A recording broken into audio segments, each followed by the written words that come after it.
Magandang araw, ako po si J.R. Perez, isang mag-aaral na nagpapakadalubhasa sa asignaturang Filipino. Ang kasaysayan ng tulang Filipino ay mayaman at makulay.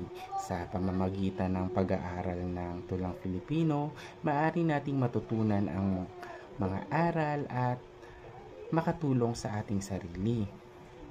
Ang una kong natutunan ay ang pagpapahalaga sa kultura at tradisyon. Ang tula ng ating mga ninuno ay nagpapahayag o nagpapakita ng ating pinagmulan, mga tradisyon, pagkakaisa at pagpapalawak ng ating kaalaman. Ang pangalawa naman ay ang kapangyarihan ng tula sa pagpapahayag ng damdamin. Ito naman ay maaaring makatulong sa atin at maipahayag ang mga sarili at makapagbigay inspirasyon sa iba. Ang pangatlo naman ay ang pagpapahalaga sa wika at panitikan. Ang tula ng ating mga ninuno ay nagpapakita ng ating identidad,